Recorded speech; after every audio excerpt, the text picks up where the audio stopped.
COVID-19. O sea, ¿qué es lo que avanzamos en teoría? Conocemos al virus SARS-CoV-2 y la clínica del COVID-19. ¿Qué hacemos en práctica? Diagnóstico laboratorial de COVID-19 relacionando con la clínica del paciente. ¿Ya? Bueno, ¿qué es lo que vamos a ver? Antecedentes, agente etiológico, la clínica, la epidemiología, los métodos de diagnóstico laboratorial, tratamiento y prevención. Entonces, ¿cómo surge el COVID-19?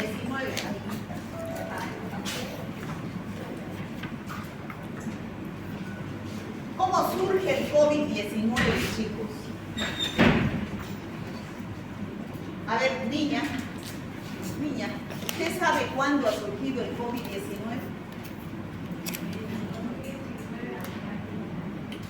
El 31 de diciembre del 2019 surgió esta enfermedad. ¿Cuándo? Cuando la Organización Mundial de la Salud, el 31 de diciembre, recibe la notificación de una ciudad de China llamada Wuhan, de que hay 27 casos de una enfermedad respiratoria, decían ellos, parecida a la gripe, parecida al SARS, pero no tenía neumonía, pero no sabían qué enfermedad era. Entonces, lo que se quiere, ¿no es cierto?, es dar un diagnóstico. ¿Qué es diagnóstico? Y a estas alturas deben saber. ¿Qué es diagnóstico? ¿Quién me puede decir qué es diagnóstico? Lo que se detecta en ese momento. En ese momento lo que se detecta es el trabajo que ustedes tienen. Va un paciente a su consultorio, ¿qué es lo que hacen? ¿Cuál es el fin? ¿Cuál es su objetivo? Dar un diagnóstico, ¿no es cierto? Decirle al paciente, usted tiene COVID-19, o usted tiene neumonía estreptocócica, o usted tiene sarampión. Es darle un diagnóstico. ¿Y en base a qué se da ese diagnóstico? ¿En base a qué se da el diagnóstico? En base a la clínica, la epidemiología del laboratorio. Entonces, no sabían qué enfermedad era. Lo único que decían que la clínica es una infección respiratoria, porque el paciente tiene tos, disnea, fiebre. En la radiografía se observan opacidades, lesiones infiltrativas en ambos pulmones, en bilateral, pero no sabían qué era.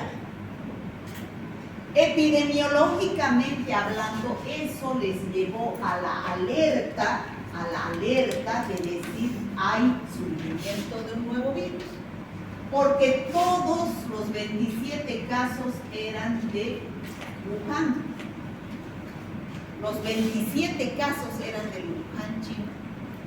Y esos 27 casos tenían antecedentes de haber ido o trabajar en el mercado. Y en ese mercado vendían animales vivos y vendían pescados, porque se cree que el origen del virus es de ¿alguien sabe? Murciélago. Como estos chinos comen de todo, hasta serpientes, dicen. Entonces, pues, seguramente animales vivos, seguramente había murciélagos, ¿no? Entonces, ese era el antecedente epidemiológico que tenían. Eso les llevó a pensar que estábamos ante una epidemia. En un solo lugar, 27 casos con la misma clínica. Entonces, por eso se cerró el mercado el 1 de enero del 2020. Y el 7 de enero del 2020, una semana después, ya se da la alerta que surgió un nuevo virus. No era era de la familia de los coronavirus. Ustedes saben, no puedo escribir. Ustedes saben que los coronavirus son una familia, como decir la familia Shelley, ¿no?, que tiene varios hijos. Yo tengo 2 hermanos. aparte de mí. Entonces, no todos, ya saben ustedes, son iguales. Entonces, hay muchas especies del género coronavirus. Incluso el resfrío que tenemos es producida por una especie de coronavirus, ¿ya? El resfrío. Pero han habido 3 cepas importantes que, bueno, voy a escribir aquí, que han producido enfermedades graves.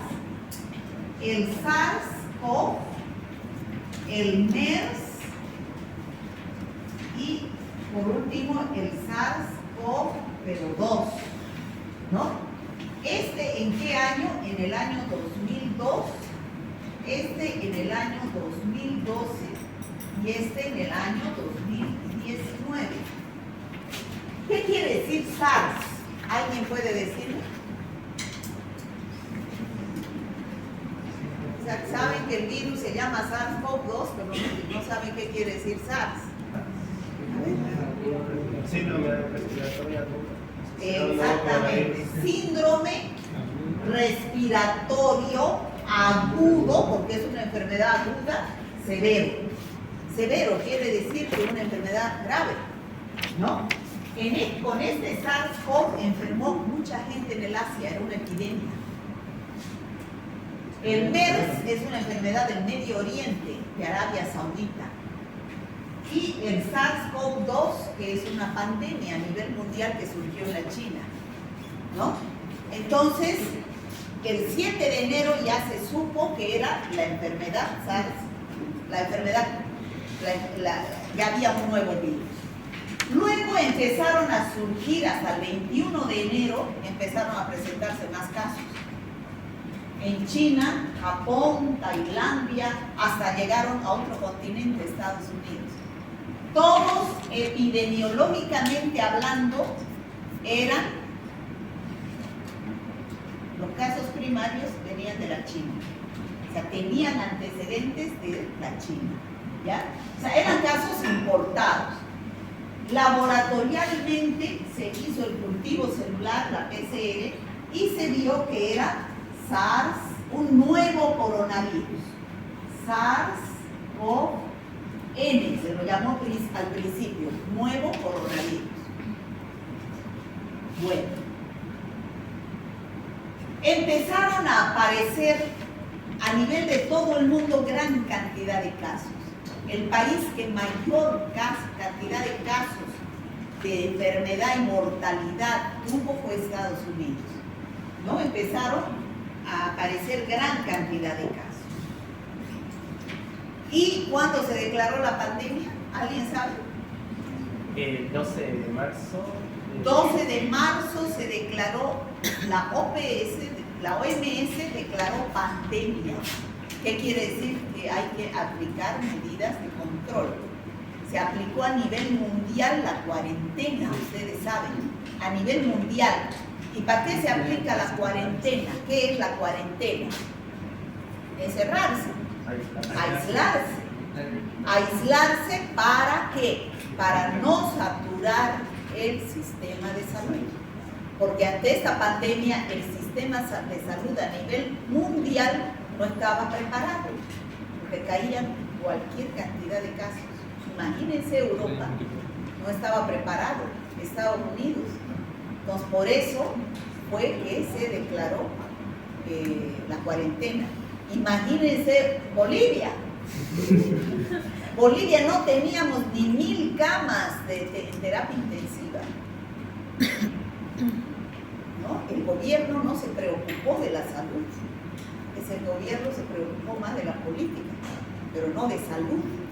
Por eso es que recién se empezaron a implementar las camas en terapia intensiva para poder soportar los casos que se venían. ¿Ya?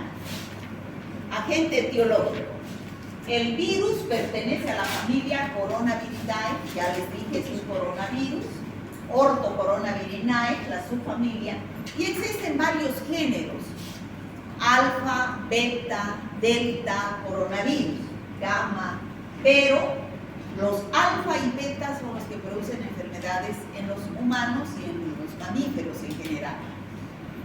Estos virus de acá, SARS-CoV, MERS y SARS-CoV-2 que han producido epidemias y pandemias, ese es un virus beta coronavirus, del género beta coronavirus. Este es el virus SARS-CoV-2. Bueno, ya después ya no se dijo es un nuevo coronavirus. Como este era el SARS-CoV, a este le aumentaron el 2 para diferenciarlo. ¿Ya? Bueno, este es el virus. Este virus tiene estas glicoproteínas, como vemos, que le dan un aspecto de corona, ¿no es cierto? De ahí viene el nombre de coronavirus. Tiene un ácido nucleico de cadena simple. ¿Qué es su ácido nucleico? ARN. Ya, este es su ácido nucleico y tiene estas proteínas, la proteína M, de las cuales hay la proteína E, de las cuales hay la proteína S, no veo. La proteína S, que es la más importante. Creo que vamos a ver aquí.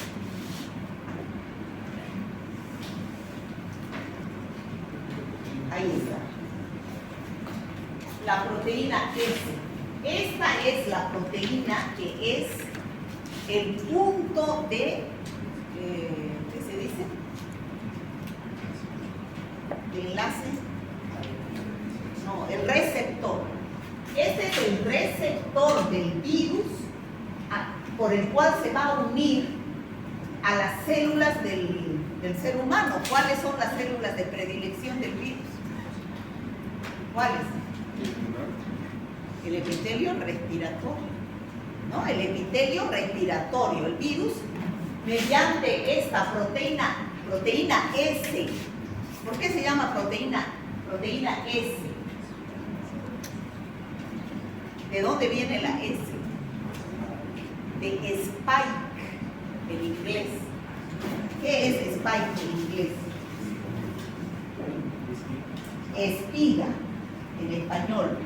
¿Ya? Esa es la proteína S, que es el receptor del virus, mediante el cual se une al receptor de la célula. ¿Y cuál es el receptor de la célula? El ECA2, receptor de angiotensina 2. Yo no puedo bajarme, me voy a resbalar ahí para abrir la puerta, o sea que no, ya no entra. Entonces, es la glicoproteína S. También tiene esta proteína M, proteína N, que son específicos del virus. Tiene una envoltura, es decir, tiene peprona. Pero la más importante es esa glicoproteína, que es mediante la cual se une al receptor de la célula. Ahí tenemos una fotografía tomada con el microscopio electrónico del virus, ¿no? Ahí vemos en forma grande, ¿no?, al virus, que es un coronavirus. ¿Cómo es el proceso de replicación del virus? Ustedes saben que todos los virus, para poder replicarse, deben ingresar a una célula, ¿no es cierto? Son intracelulares estrictos. ¿Les queda claro eso a todos? Sí. Ahora, cada virus tiene una célula blanco de acción. Por ejemplo, ¿cuál es la célula blanco de acción del VIH? Los linfocitos T CD4. ¿Cuál es la célula blanco de acción del virus de la rabia? Las células nerviosas. Las células nerviosas, ¿no es cierto? ¿Cuál es el sitio blanco de acción de, a ver, alguien que me diga, del SARS-CoV-2? Las células del epitelio respiratorio. Pero también han habido cepas que se ha visto que hay receptores sitio blanco de acción en el intestino. Por eso han habido olas donde ha habido COVID con diarreas. ¿No es cierto? ¿Han sabido o no? Bueno, han habido olas donde una de las signos-sintomatología era la diarrea. No van a escribir en 2 listas. Bueno, entonces aquí tenemos al virus. ¿Ya? Aquí tenemos al virus. Este es el SARS-CoV. ¿Qué se llama esto? Esto de acá, ¿qué se llama? ¿Qué proteína? La proteína S, espiga. ¿Qué se llama esto? Los receptores. Bueno, esta es la célula del epitelio respiratorio. ¿Qué es esto? Los receptores ECA2, ¿no? Entonces, ingresa el virus y su ácido nucleico es el que da la orden genética a la célula. ¿Para qué? Para que sintetice sus componentes. Para que sintetice los componentes del virus. Entonces empieza a sintetizar la célula, los ácidos ribonucleicos, la cápside, se ensamblan y se liberan nuevos virus. Igual que por proceso de replicación de cualquier virus. Entonces, ¿por qué se llama coronavirus? Bueno, el coronavirus ya hemos dicho, ¿por qué se llama? Por el aspecto de corona que tiene, ¿no es cierto? Parece una corona. ¿Por qué se llama COVID-19? Co viene de coronavirus, vi de virus, es un virus coronavirus, D, la D de disease. ¿Qué es disease? A ver, doctores, tienen que saber inglés. Todos los artículos, todos los congresos donde vayan son en inglés, les cuento. ¿No estudian inglés? Yo he tenido que estudiar inglés para defender mi tesis. En el doctorado, el que no tiene un nivel de inglés intermedio, por lo menos, no puede ni presentar sus papeles, ¿no? O sea que tienen que estudiar hasta inglés. Bueno, algo tenía, ¿no?, de idea, pero para tenerse, era con certificado, ¿no? Entonces, disease es por enfermedad. Y 19 porque surgió en el año 2019. Entonces, ¿qué se llama? COVID-19. Bueno, ¿cómo es la clínica de la enfermedad? Estamos hablando ya de la clínica. Entonces, ustedes saben que la clínica básica de una persona que tiene COVID es que tiene tos seca, dificultad para respirar cuando el virus afecta a los pulmones, fiebre y dolor muscular. Y además, en las primeras olas hubo, ¿qué hubo de particular? Pérdida de la sensibilidad del gusto. No, sensibilidad, pérdida del gusto y pérdida del olfato, es decir, anosmia y...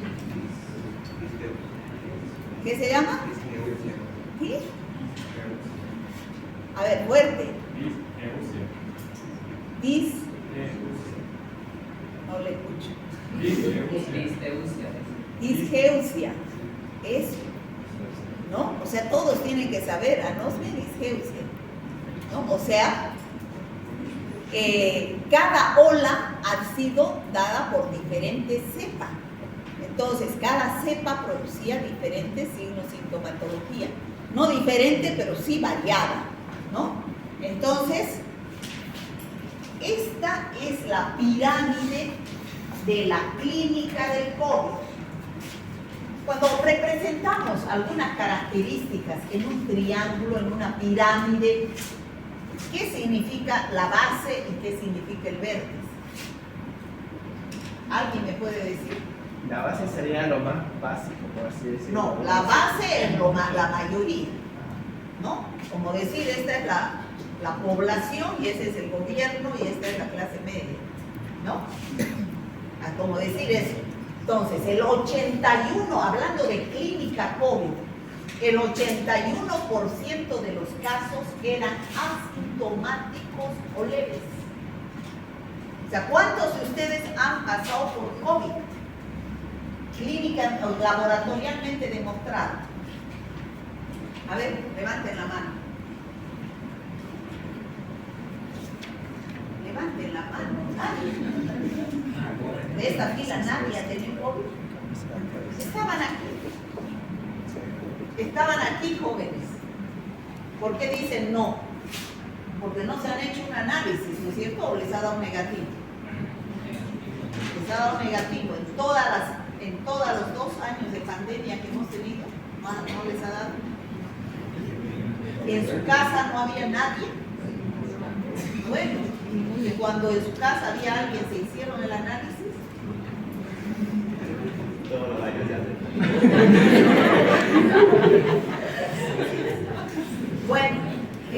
91% no tiene síntomas o son síntomas leves, más bien, ¿no?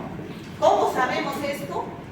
Por los datos epidemiológicos. Cuando nos hacíamos un análisis, porque mi papá, mi mamá, mi hermano estaba en contacto con una persona que dio positivo, ¿no? Epidemiológico, ese es un dato epidemiológico. ¿Por qué se está haciendo la prueba? Porque estaba en contacto o estaba en situación de riesgo. Me fui a una fiesta donde había un ambiente cerrado y había riesgo de contagio. Estos pacientes presentan lo que dijimos: tos, anosmia, disgeusia, dificultad respiratoria y fiebre, ¿no? Entonces, este porcentaje, el tratamiento es ambulatorio. ¿Qué significa tratamiento ambulatorio? En su casa, le dan la medicación para su casa, sintomática. Paracetamol, vitamina C, algún antigripal y de acuerdo a los síntomas. El 14%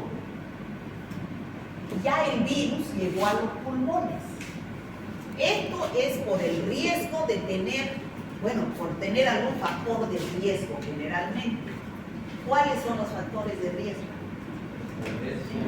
La edad, ¿no es cierto? La edad, los ancianos, era la tercera edad era más propensa a tener. Se dice, todo es entre comillas, se dice, yo no estoy diciendo, yo leí, de que este fue un virus que fue fabricado. ¿Para qué? ¿Para qué?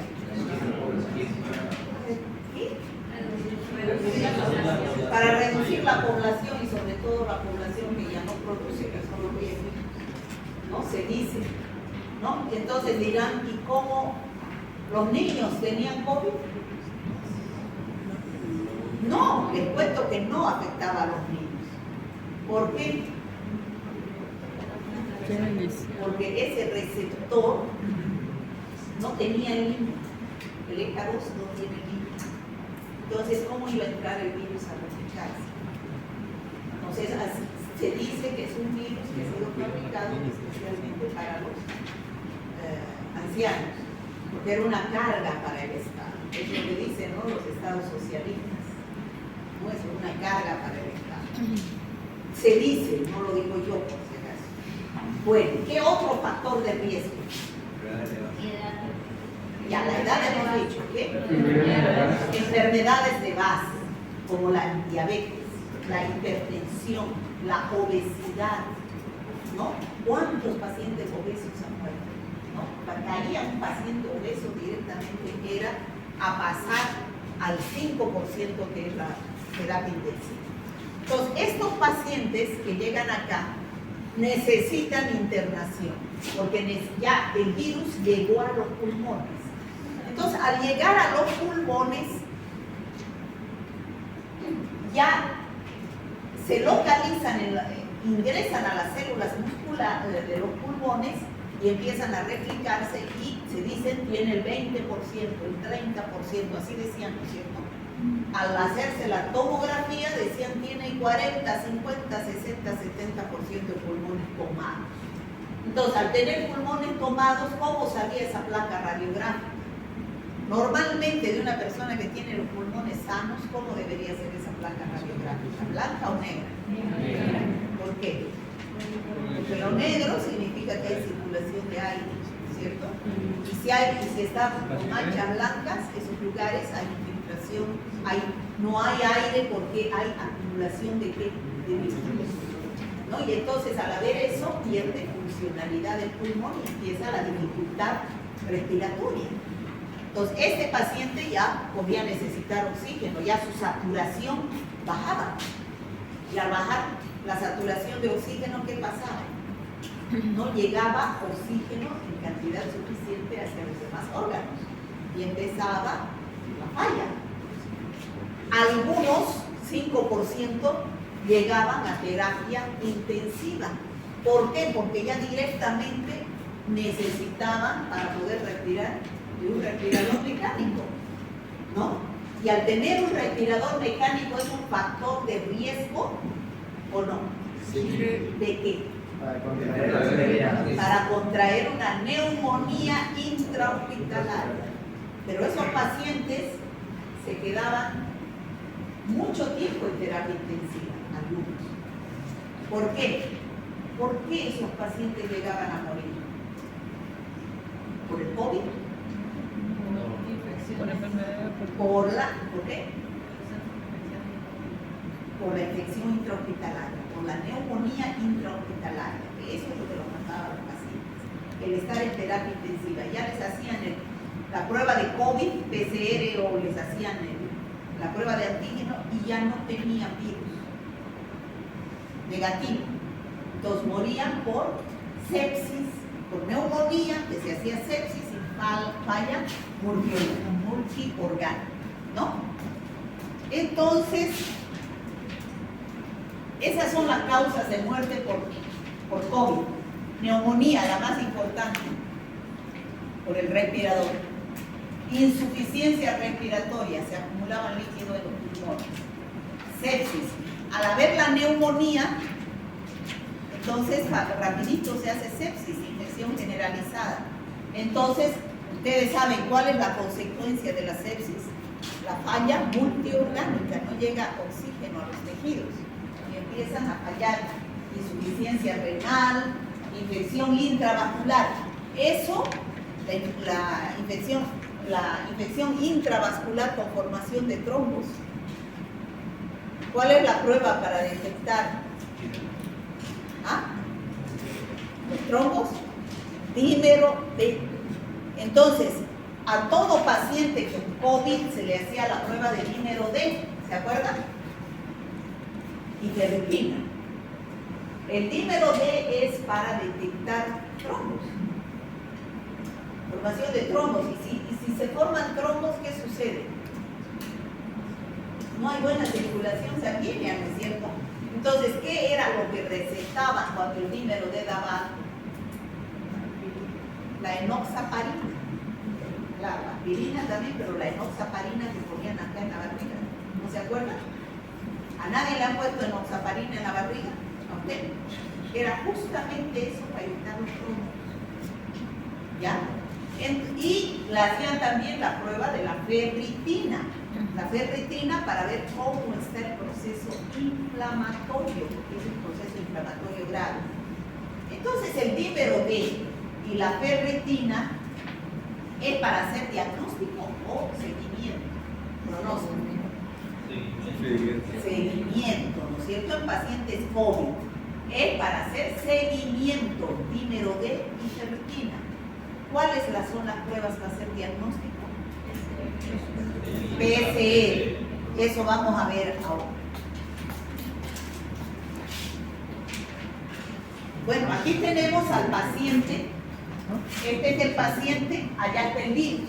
El virus ingresa por vía aérea. El virus llega hacia los pulmones. Una vez que llega hacia los pulmones, se entra dentro de la célula gracias a su receptor. ¿Cuál es? ¿Del virus? La proteína es spike. Ingresa el virus a través de sus receptores ECA2 de la célula y empieza el proceso de replicación viral. Doctora, ECA2 que significaba receptor de angiotensina 2. Angiotensina 2. Gracias. Bueno, aquí tenemos la evolución del COVID en sus 3 vías de ataque. Entonces, el 81% que hemos hablado que estaba en la parte baja de la pirámide, ¿en qué estadio estará? Esos son los 3 estadios por los que pasa el COVID. Aquí el día 1 es el día que empieza el primer síntoma, la fiebre. Aquí más o menos es el día 7, aquí el día 14 y aquí el día 21. ¿El COVID es una enfermedad aguda o crónica? ¿Qué dicen? Aguda, a que le quede bien claro, aguda. 21 días máximo dura la enfermedad. Entonces, en la primera fase, El virus está presente, ¿dónde? En el epitelio respiratorio, porque ingresa por vía aérea. Entonces el virus está presente en el epitelio respiratorio. Después ya el virus no está en el epitelio respiratorio. Entonces, clínicamente, ¿qué es lo que tiene el paciente? Fiebre, tos seca, cefalea, pérdida del gusto y del olfato, lesiones en la piel, conjuntivitis. Puede que tenga todo esto o puede que tenga 1, 2, 3 o 4 de esos síntomas. No quiere decir que tenga todo. Entonces, el 81% de la población, ¿en cuál de estos estadios estaría? En esta fase viral. Entonces, ese 81% se enfermaba y se recuperaba. Pero si tenía alguna enfermedad de base o algún factor de riesgo, o había recibido mucha carga viral, como decir los médicos jóvenes han muerto. Y ustedes ya saben que para adquirir una infección no solamente depende del paciente, ¿no es cierto? ¿Cuáles son los factores del paciente? Su estado inmunitario. Y del virus, La carga viral. la carga viral. Entonces, ¿qué era lo que pasaba con los médicos? Recibían mucha carga viral. Entonces, por eso eran los más afectados, ¿ya? Entonces, la mayoría evoluciona aquí al proceso de recuperación. Pero los que tienen enfermedad de base, que son un 14%, llega a esta fase pulmonar, porque el virus llega hacia los pulmones. Con una tomografía, dijimos, se ve el compromiso pulmonar, ¿no? 20, 30, 40% de compromiso pulmonar. Ya el paciente presenta dificultad para respirar. Entonces, ¿cómo medimos la saturación de oxígeno? Tenemos que medir la saturación de oxígeno en el COVID. ¿Cómo medimos? ¿Ah? Con el oxímetro. ¿Conocen el oxímetro? El del dedito. El del dedito, ese es el oxímetro. ¿Cuánto sería la saturación de oxígeno normal en una ciudad como Santa Cruz? De 95 para arriba, ¿no es cierto? Porque estamos a 400 metros sobre el nivel del mar, ¿no? En La Paz, el más bajo es 92 para arriba, normal, porque hay menos oxígeno por la altura. Bueno, entonces aquí ya había compromiso pulmonar. ¿Cómo era el tratamiento acá? Tratamiento en sala de medicina interna. Ya tenía que internarse el paciente. Podía salir de aquí o pasar a terapia intensiva. Lo han llevado de emergencia a terapia intensiva, ya porque el virus avanzó, estuvo muy tarde y ya hubo un proceso inflamatorio, coagulopatía, ya lleva terapia intensiva y un distrés respiratorio, síndrome inflamatorio, entra a un estado de sepsis, shock, falla multiorgánica y muere. ¿No? Es así como evoluciona el COVID. Entonces, ahí está por qué algunos pacientes solo llegan a la fase 1, otros a la fase 2 y otros a la fase 3. ¿Está claro, chicos? Epidemiología. Bueno, ya saben ustedes que la transmisión es de persona a persona, ¿no? Es de paciente enfermo. La fuente de infección, ¿dónde está? La fuente de infección está en las gotitas o secreciones respiratorias. Y la vía de transmisión es aérea, ¿no? La vía de transmisión es aérea. Pero este es un virus, chicos, que es más grandecito y además es gordito, pesadito. Entonces, entre paciente y paciente, ¿cuánto debe haber de distancia social? Se dice que 1 a 1,5 metros, ¿no? ¿Por qué? Porque este virus avanza, cuando uno habla, avanza 1 metro y después se cae, ¿no? Se cae. Incluso nos hacían poner, porque tanto se caía el virus, me acuerdo que ponían en todas las casas la lavandina, ¿no? Ahí después se vio que era ineficaz esa medida. Yo me acuerdo que la alcaldesa empezaba en las vías de encierro y cuarentena, el camión, había una cisterna que andaba echando desinfectante en las calles, ¿no? Después se vio que esa medida era ineficaz porque el virus cae, ¿no? Entonces, en el caso de la influenza, por ejemplo, ¿qué debemos utilizar? El influenza es más chiquito, más liviano y va mucho más allá. Entonces, en el influenza, ¿qué debemos utilizar como barrera? ¿El barrijo? La máscara N95, que tiene como un filtro para evitar que ingrese el virus. Pero acá debemos utilizar el N95, los que pueden sí, pero es suficiente con el barbijo común, porque es un virus más cortito y es retenido por ese barbijo, ¿ya?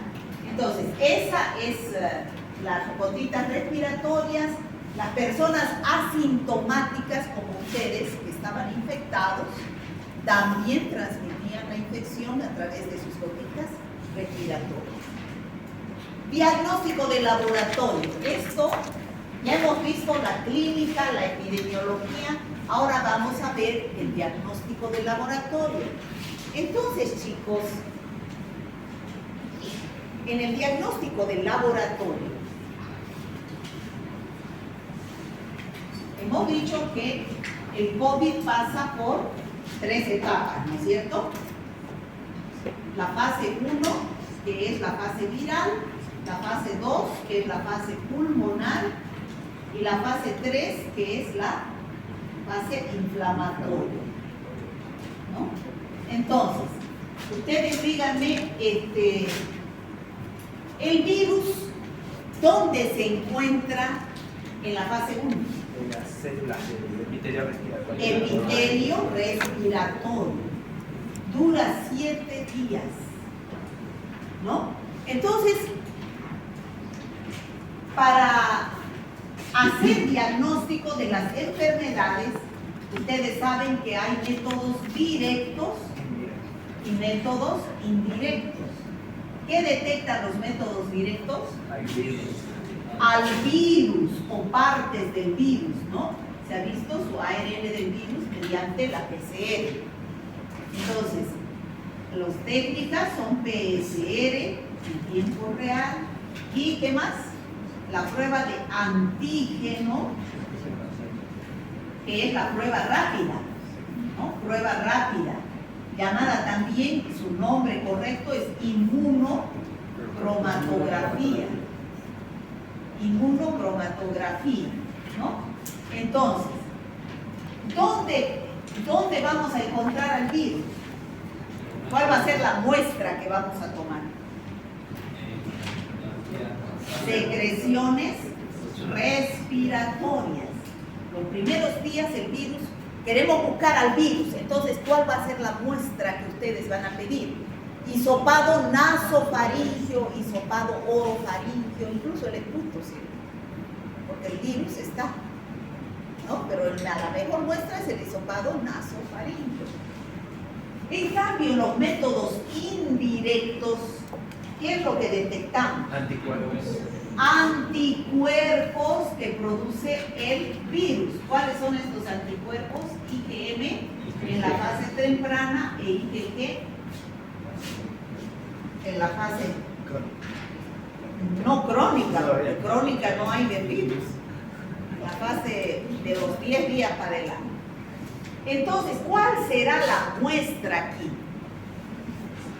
¿Será también secreciones respiratorias? Sangre, chicos, sangre. Sangre va a ser la muestra, sangre. Hay que sacar sangre. ¿Y mediante qué pruebas? Aquí hay ELISA, que detecta también IgM, IgG, y también hay inmunocromatografía, pero para anticuerpos. Esta era inmunocromatografía o prueba rápida, también se dice, para antígenos.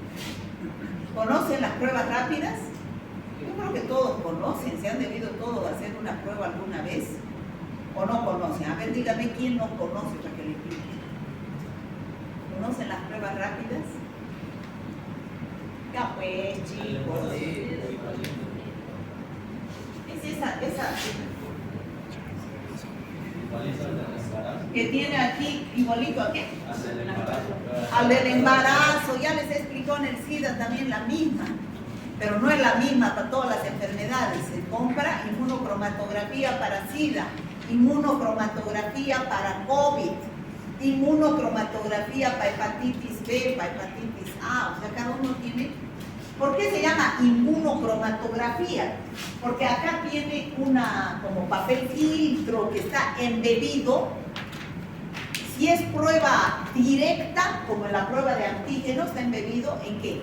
¿Qué es lo que buscamos? Antígeno. Entonces, ¿qué es lo que va a tener este reactivo? Anticuerpo. En cambio, si la prueba rápida busca anticuerpo, ¿qué es lo que va a tener este papel filtro de aquí? Va a tener antígeno. Entonces, ¿qué es lo que voy a colocar acá? No, esta es directa y esta es indirecta. La secreción. Perdón, esta es, ¿qué busco? No, está bien. Directa.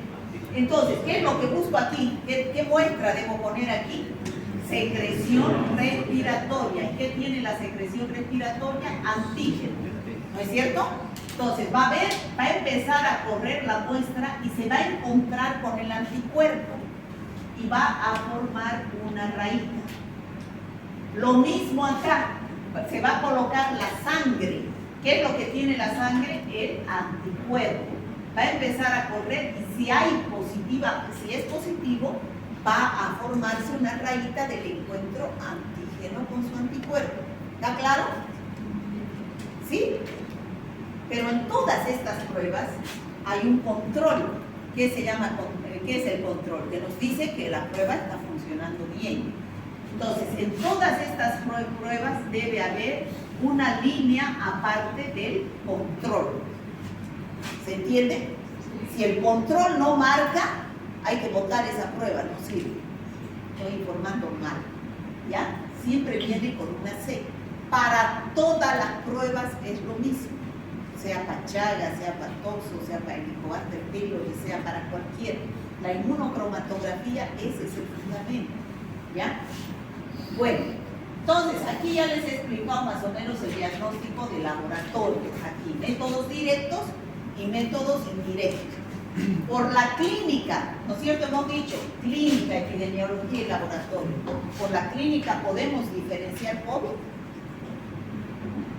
¿Qué dicen? No es cierto. Necesitamos de la epidemiología. Entonces, ¿qué? Por la clínica un paciente va al médico porque tiene tos, porque tiene fiebre, pero puede ser gripe, puede ser principios de dengue, puede ser cualquier infección viral, la clínica es similar. ¿Cuándo sabemos que puede ser COVID y pedimos una prueba de COVID? Cuando empezamos a preguntar, cuando hay una epidemia, ¿no es cierto? En la época de epidemia, por nexo epidemiológico se dice, si yo estaba, a ver, ¿ustedes qué le preguntaba el médico? ¿Has estado en contacto reciente con una persona que ha dado positivo para COVID? Sí. En mi casa, mi papá, mi mamá están. Entonces, si yo tengo los síntomas respiratorios, por nexo epidemiológico seguro que soy positivo. Esa es la epidemiología, ¿no es cierto? Pero ¿quién me da el diagnóstico específico? El laboratorio. Y el laboratorio, ustedes deben saber qué pedir. Si pruebas directas o pruebas indirectas. Eso ha sido el mal manejo que se ha hecho del COVID, de repente porque no se tenía mucha información. ¿No? Métodos directos al inicio de la infección, los primeros 7 días. Métodos indirectos después del día 10, recién hay formación de anticuerpos. ¿Me entiende? ¿Sí? Miren, a mí me operaron de mi tobillo, me fracturé justo en plena pandemia. Entonces, yo fui a la clínica y me sacaron sangre. O sea, era protocolo a toda persona que se va a someter a una cirugía que se les haga la prueba de COVID. Entonces me sacaron sangre y me hicieron la prueba de COVID. Entonces yo me puse a pensar, todavía no sabía nada, a todo el mundo le sacaban sangre solamente. Entonces yo decía, ¿y por qué nos hacen prueba de COVID? ¿Por qué? Porque estamos entrando a un hospital y podemos contagiar, ¿no es cierto? ¿Eso es lógico o no? Sí. Pero entonces, ¿será que cuando, como me sacan sangre, qué me van a detectar? Anticuerpos, y es después del día 10. A veces pacientes el día 10 ya no hay antígeno, no hay virus. ¿Podré contagiar? No, ¿no es cierto? Entonces, ¿qué deberían pedir a paciente que va a entrar? Y esto es lo que hacen ahora. PCR o antígeno, ¿no? Pruebas directas buscando al virus. Cuando yo dé anticuerpo positivo ya no transmito la infección.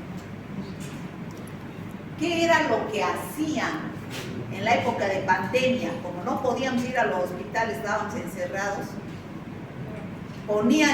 veía los avisos en el Facebook, se hacen pruebas rápidas para COVID. ¿Cuáles eran? Estas de anticuerpo. Las primeras que salieron fueron las de anticuerpo, no había de antígeno. Entonces iban en motos los que se podían comprar la caja de reactivos a los domicilios, cobraban 100 pesos. Y sacaban una gotita de sangre, lo ponían aquí y corrían. El paciente con fiebre, anosmia, disgeusia. ¿Cómo daba eso? Pero era bien. ¿Qué se llama eso? Falso negativo. Les decían no tiene nada, da un negativo, una sola rayita, la del control. Mire, una sola rayita.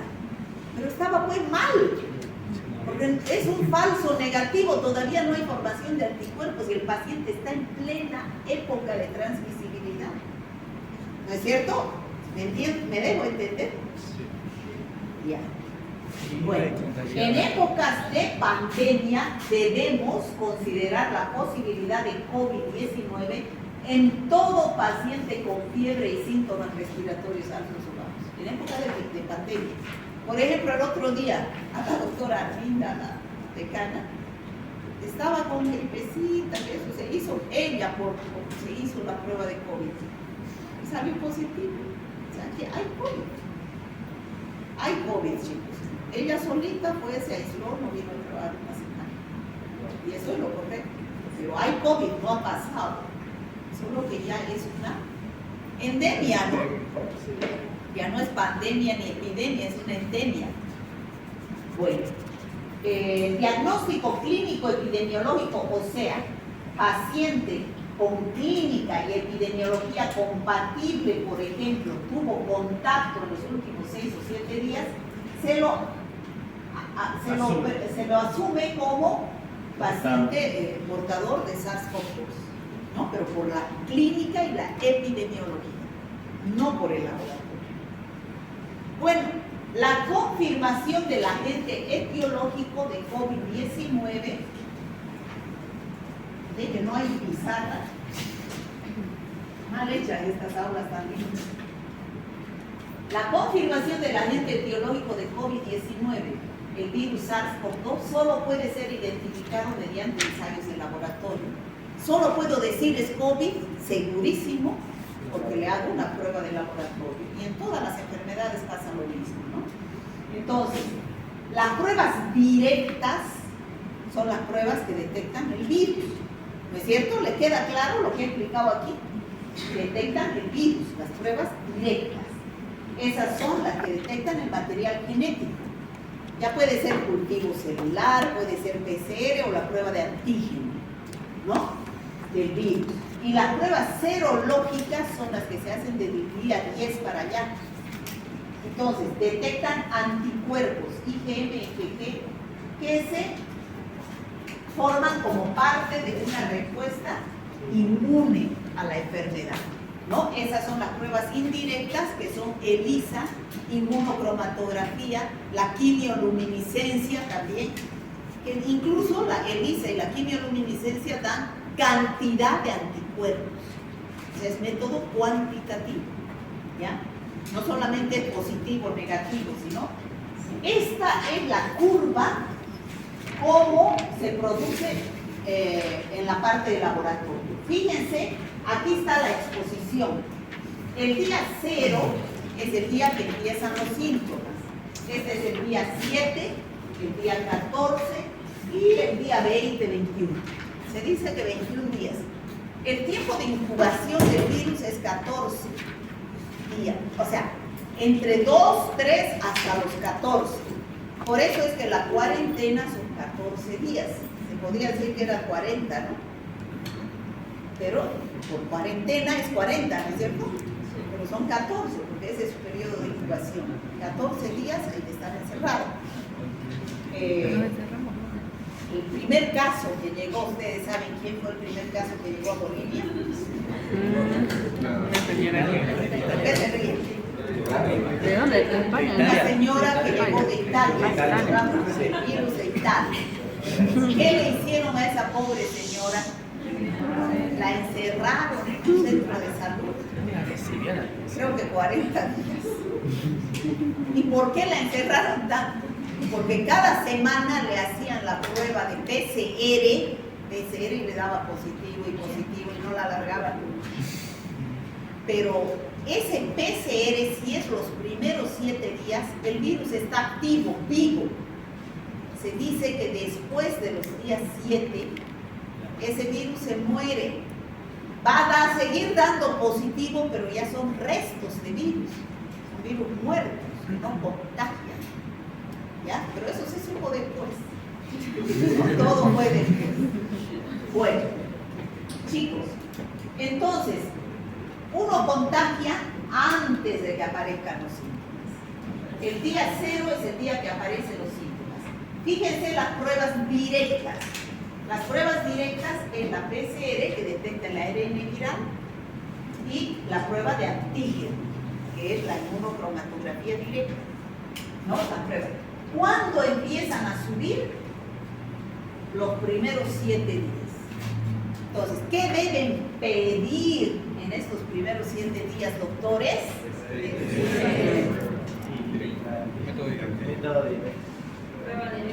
Prueba de antígeno nasal, ¿no? Hisopado nasofaríngeo. No van a pedir sangre. Después de los 7, miren, después cae el antígeno, ya puede dar negativo, y la PCR también cae. En la señora se mantuvo la PCR 40 días, ¿no? Pero ya eran restos de virus, pero seguía dando positivo. Porque se hizo cultivo. ¿Cómo se sabe que ya son virus muertos? Da positivo la PCR, pero ¿cómo se sabe que es negativo? Porque al hacer cultivo celular ya no se reproduce, ¿no?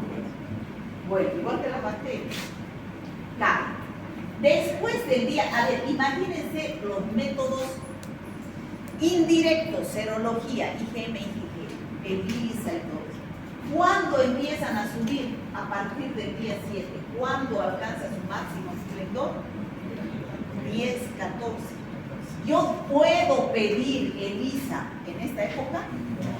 No, me va a dar falso negativo, es periodo de ventana. ¿Qué significa periodo de ventana?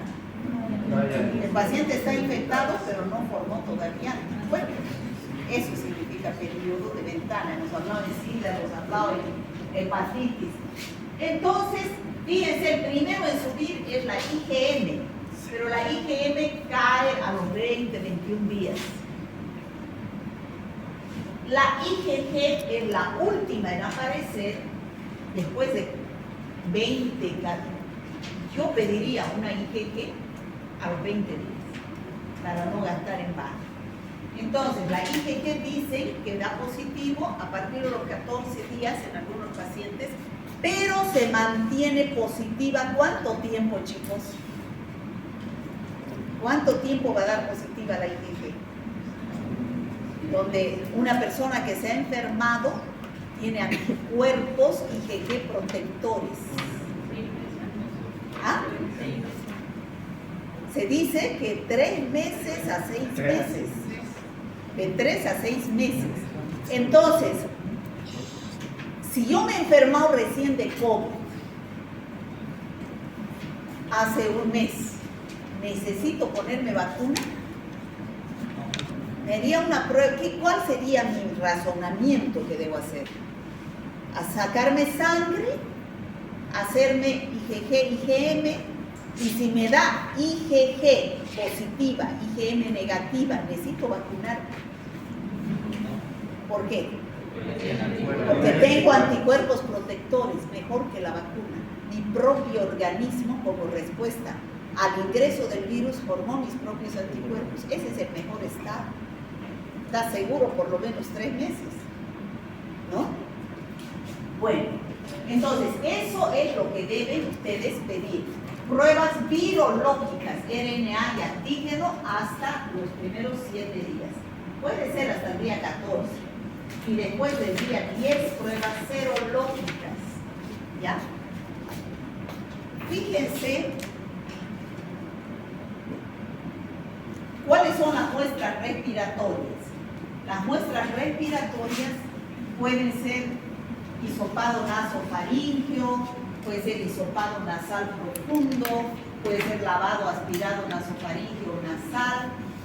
Eso es en vías respiratorias altas. En vías respiratorias bajas, lavado broncoalveolar, aspirado traqueal. Esto ya les han hecho a pacientes en terapia intensiva. Entonces, en terapia intensiva, para ver si el virus todavía estaba activo. Y generalmente ya no hay virus. Pacientes con neumonía bacteriana. Así se debe tomar la muestra de hisopado nasofaríngeo, no el paciente. El paciente recto y se mete, ¿no? Hasta la faringe, ¿no? ¿Se han hecho? Feos, ¿no? Feos. Bueno, ahí tenemos ya lo que expliqué, detección de antígenos y la serología. Aquí está el diagnóstico de laboratorio, ya dijimos este periodo, el primer periodo, el segundo periodo, y aquí vemos que en el periodo asintomático da la PCR, da positiva, la IgM recién empieza a aparecer a partir del día 5 y cae, el día 21 ya no hay IgM. No digo en todos los pacientes, en la mayoría. Y la IgG recién a partir del día 14 empieza a subir, ¿no? Y se mantiene durante 3 a 6 meses. Bueno, aquí tenemos la prueba, esa es la prueba rápida. Ya hemos dicho, prueba rápida hay de antígeno y hay de anticuerpo. La prueba rápida de antígeno es en qué periodo. ¿Cuál es la muestra?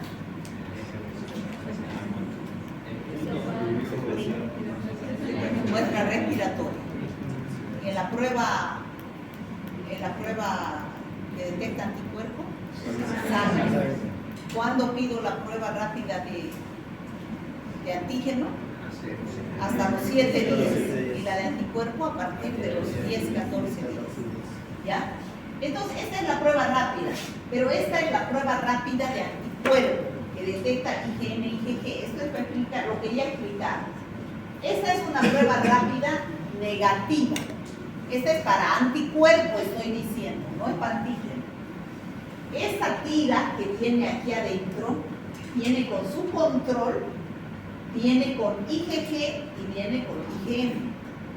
Cuando da así, esta única raya en el control es negativa. Fíjense, todos estos tienen el control positivo. Sí, ¿no es cierto? ¿Y estos? Entonces, ¿sirven estas pruebas? No. El control tiene que dar positivo. Tiene que haber rayita roja en el control. ¿Ya? Las últimas 3 no son válidas, hay que votar. Este es negativo. Esta es el suero y sube y se encuentra aquí con su IgM, con su IgG y el control. Entonces, este paciente es IgM, IgG positivo. ¿En qué día estará más o menos? 14.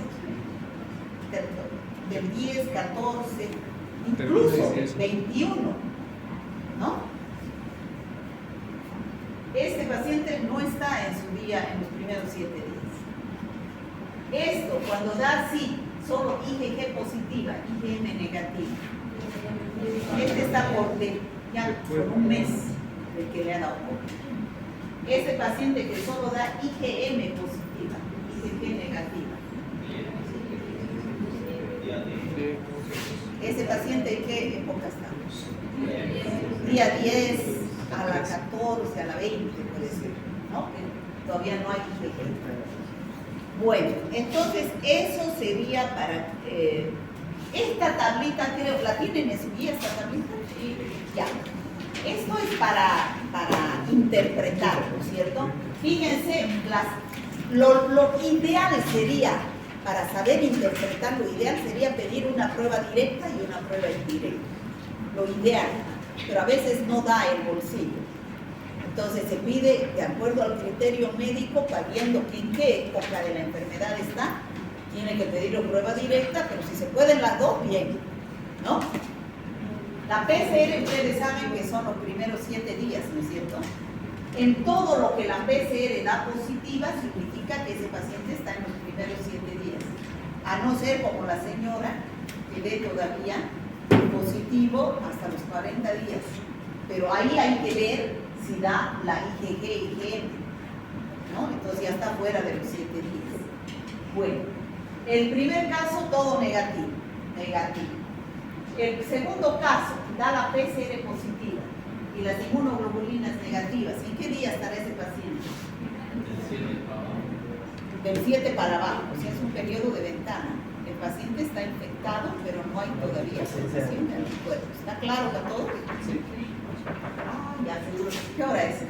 10. Van a pasar clase. El segundo, bueno, la tienen esa, debe estar ocupada. Es el auxiliar. ¿Qué? Es el auxiliar de la entonces no me gusta. Docente porque a mí no me gusta hacerme tratar. Y con razón me trataría porque pues, estoy invadiendo su aula que no. A ver,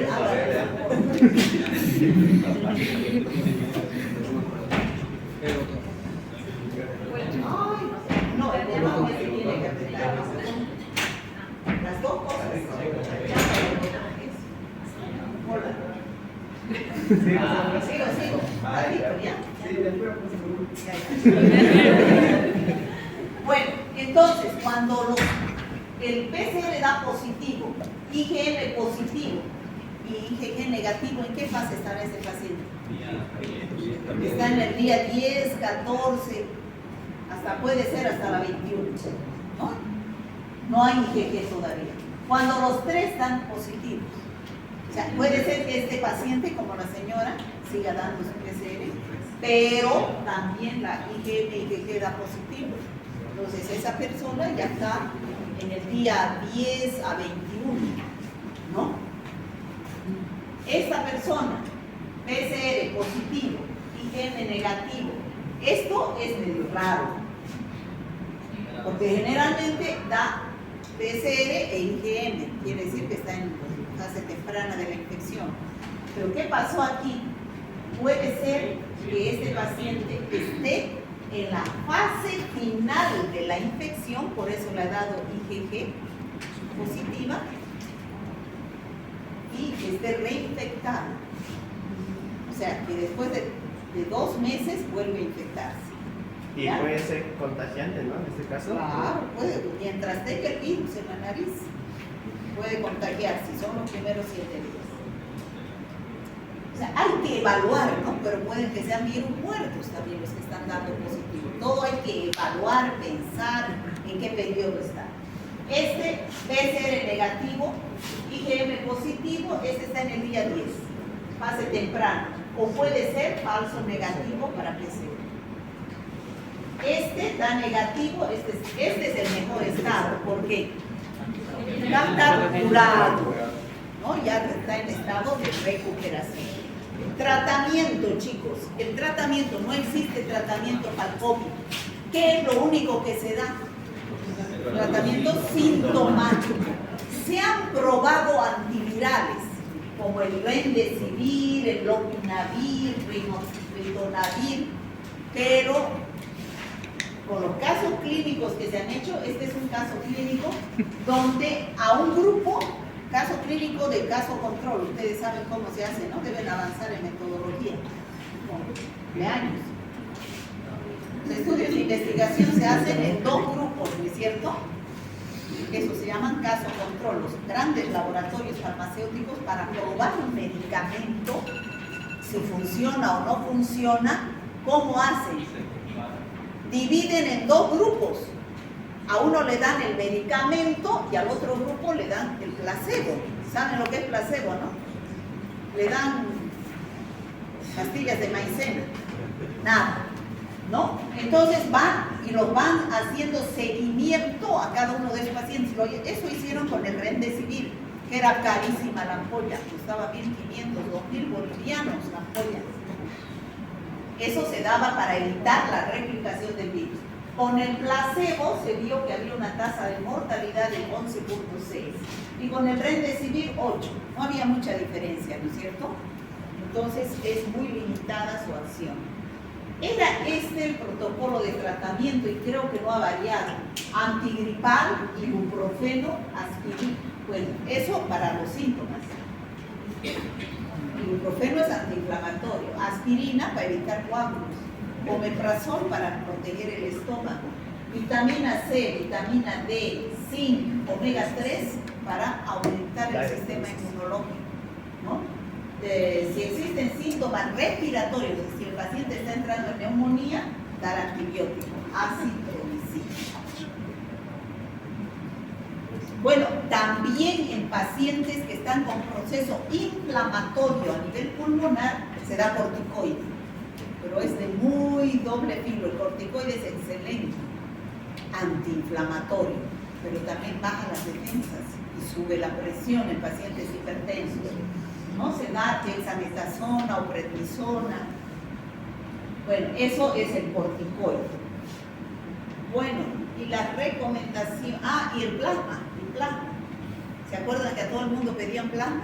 Sí. En la primera ola, me acuerdo, se requiere plasma de personas que han enfermado. ¿Qué es el plasma? Yo me he enfermado de COVID, me he curado, me he recuperado, y que me sacan sangre, me hace bien lisa y tengo PCR negativa, IgM negativa, solo tengo IgG positiva. ¿Eso es bueno? Sí. Tengo anticuerpos protectores. A esas personas que tenían IgG positiva, le sacaban sangre para hacer la prueba y era apto para donar sangre. ¿Por qué? Porque le estaba pasando anticuerpos protectores a un paciente que estaba mal. En otras enfermedades funciona. En ébola, por ejemplo, en Marburg, que vamos a hablar la próxima semana, funciona. Pero en COVID se vio que no funciona. A la mujer no le dejaban dar esa situación ¿No le dejaban dar a las mujeres? ¿Por qué? No sé. Como la mayoría. Pero debe haber ¿alguien sabe por qué no daban a las mujeres? Algo debe ser, lo voy a averiguar. Bueno, recomendaciones, ya saben ustedes, ante cualquier infección respiratoria, lavado de manos frecuente, evitar los contactos de menos de 1,5 metros, usar barbijo siempre, ¿no? Y las recomendaciones de viaje, ¿no? Para no llevar el virus a través de ciudades y continentes. Las vacunas, surgieron rápido las vacunas. Y surgieron también rápido los comentarios, ¿no? Entonces, yo sigo pensando que la vacuna es buena para prevenir infecciones, ¿no? Hay personas que tienen otro criterio, que dicen que ni siquiera están un chip. ¿Para qué se va? Pero las vacunas que surgieron se hicieron por diferentes técnicas. Las primeras surgieron en virus. Las mejores que tienen mayor efectividad la Moderna y la Pfizer, que se hicieron del ARN del virus, ¿no? Del ARN del virus. En cambio, la AstraZeneca se hizo de un vector viral genéticamente modificado, o sea, hicieron de un adenovirus lo mismo que la Sputnik, que viene de Rusia. Pero esta Sputnik que viene de Rusia no es reconocida por la Organización Mundial de la Salud. No es reconocida esta, incluso yo tengo la experiencia. Mi esposo trabaja en terapia intensiva y fueron de los primeros que vacunaron, ¿no? Llegaron 20.000 vacunas y eran para médicos de terapia, personal de terapia intensiva. Entonces, y era la Sputnik. Como era la primera dosis, 2 dosis de Sputnik, porque son 2 dosis, entonces fuimos al año siguiente a Europa y no podía entrar con la Sputnik. Ni en la Unión Europea dejaban entrar con la Sputnik. Las reconocidas eran Pfizer y Moderna, y inclusive la Sinopharm. Yo me vacuné con la Sinopharm. Las Sinopharm son virus inactivos, o sea, la misma técnica que las otras vacunas, ¿no? No son así en el fragmento de virus. Bueno, y a lo largo de la historia del COVID han surgido varias cepas, ¿no es cierto? Las que producen ahora el COVID no es la original de Wuhan. Han ido mutando.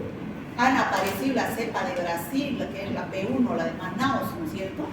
Después surgió ¿cuál era? La Delta, la Gamma, la Omicron ha sido la última. E inclusive de la Omicron han surgido muchos subserotipos ya. ¿Y por qué surgen estos? ¿Por qué el virus muta tanto? Porque el virus va ingresando y en personas no vacunadas va mutando más, ¿no? Porque no tienen anticuerpos protectores las personas no vacunadas, ¿no? Y es por eso que el virus va mutando y en países que tienen un alto porcentaje de no vacunados surgen las epidemias y pandemias. La nueva variante, la 19 del COVID-19 es la B11529. Bueno, y las medidas de control, ya saben, estas son aislamiento, 14 días, porque ese es el periodo de incubación del virus, cuarentena y distanciamiento, ¿no?